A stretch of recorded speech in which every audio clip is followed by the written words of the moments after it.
সাম্প্রতিক আপনারা জানেন প্রিয় ভাইয়েরা, ফরিদপুরে সহোদর দুই ভাইকে একটা ভিন্ন ঘটনায় তাদেরকে পিটিয়ে হত্যা করা হয়েছে। এটা নিয়ে দেশ অনেক কথাবার্তা হয়েছে, অনেক ধরনের মন্তব্য হয়েছে। আমি আমার ক্ষুদ্র সেন্সে তিনটা দিকে আপনাদের দৃষ্টি আকর্ষণ করব। এক নম্বর বলবো যে বিষয়টি আপনারা এভাবে কখনো ভেবে দেখেছেন কিনা, মুসলিম কমিউনিটিতে মুসলিম লিডার আছেন, কোনো ঘটনা ঘটলে, কোনো অন্যায় হয়ে গেলে মুসলিম লিডারদের পক্ষ থেকে, আলেম ওলামার পক্ষ থেকে, ইমামদের পক্ষ থেকে, খতিবদের পক্ষ থেকে প্রতিবাদ, মন্তব্য এবং তিরস্কার বা সাবধানবাণী কিছু আসে।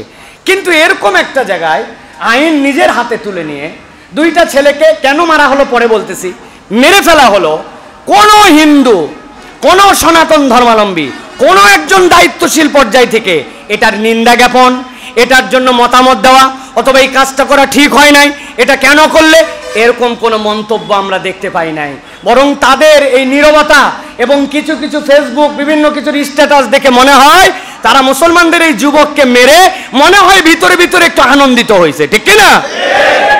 আমরা স্পষ্ট করে বলতে চাই, পৃথিবীতে অনেক দেশে আল্লাহ আমাকে নিয়ে গেছেন, ভারতের এ মাথা থেকে ও মাথা পুরা দেশ ঘুরে বেড়াইছি, মুসলমানদের সাথে কথা বলেছি, হিন্দুদের সাথে মিশেছি। আমি সুদৃঢ়ভাবে বলতে চাই, বাংলাদেশে মুসলমানদের সাথে হিন্দুরা যে আরামে আছে, যে ভালো পরিবেশে আছে, যে সৌহার্দ্যপূর্ণ অবস্থানে আছে, পৃথিবীর কোথাও এর থেকে বেশি আরামে কোনো হিন্দু মানুষ নাই, ঠিক কিনা?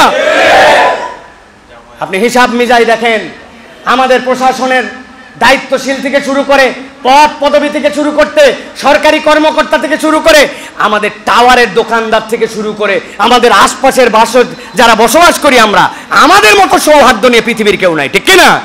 সেখানে এরকম একটা ল্যামছ্যাম বিষয়কে সামনে টার্গেট বানায়া আমরা তো এখন বিভিন্ন কিছু সেখান থেকে খুঁজে পাচ্ছি। কেউ খাজনা দেওয়ার ট্যাক্স দেয়নি, তাদেরকে চান্দা দেয় নাই, এটার ঘটনা, ঘরের মধ্যে আটকায় তাদেরকে হত্যা করা, এরপরে সেইটার দ্বারা প্রতিমাকে আগুন জ্বালানো, এগুলা নানান কিছু কথাবার্তা বলা হচ্ছে। হিন্দুদের যদি কোনো প্রতিমায় আগুন লাগে, আমার দৃষ্টিতে সবার আগে ফায়ার ব্রিগেডের তদন্ত হওয়া দরকার। প্রত্যেকটা মন্দিরকে ফায়ার ব্রিগেড থেকে অনুমতি নিতে হবে, মসজিদের দরকার নাই ওইভাবে। বলবেন কেন হুজুর? আপনি পরিবেশ অধিদপ্তরের যে সকল রুলস আছে, যেখানে আগুন জ্বালানোর কারবার থাকে, যেখানে প্রদীপ দেওয়ার কারবার থাকে, যেখানে সন্ধ্যাবাতি জ্বালানোর কারবার থাকে, যেখানে মোমবাতি জ্বালানোর কারবার থাকে, ওখানেই তো আগুন বেশি বেশি ছড়ানোর সম্ভাবনা থাকে। আর তাদের সকল পূজার সাথে বাতি জ্বালানো, আগুন জ্বালানো, প্রদীপ দেওয়া এইগুলো থাকে।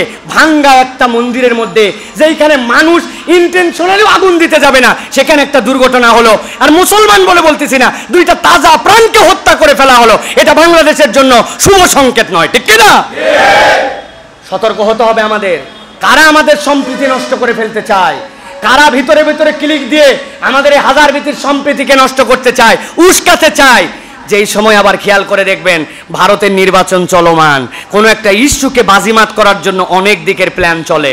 আমি বলবো আমার প্রস্তাবনায়, যে বা যারা এই ধরনের অন্যায় করেছে, হত্যাকাণ্ড করেছে, এটা রাষ্ট্রীয় তদন্ত গঠন করতে হবে।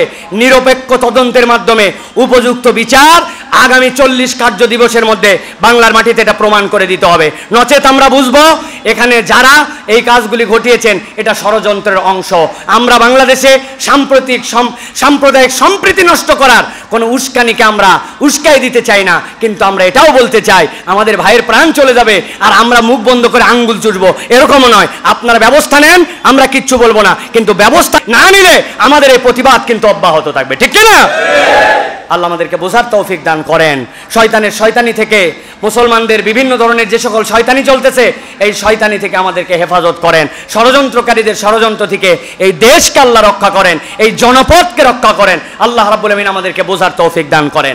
মুশফিকুর রহিম কুরবানি দিয়ে হাতের মধ্যে সুন্দর করে একটা ছুরি তুলেছিল, তুলে বলছে আল্লাহর নামে কুরবানি দিলাম, এটাতে আপনার অপরাধ লাগে না।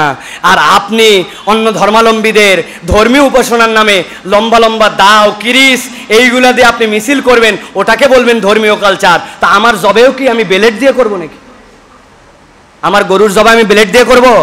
তো আমার গরু জবাই করার পর আমার অস্ত্র আপনার কাছে আসলে আপনার বেঁধে যায়, ওইটাকে আপনি সন্ত্রাসী বলেন, আর এরা যেই কাজ করলো ওইটাকে আপনি কথা বলেন না। এই দুমুখী চরিত্র আর দুমুখী নীতি কেন?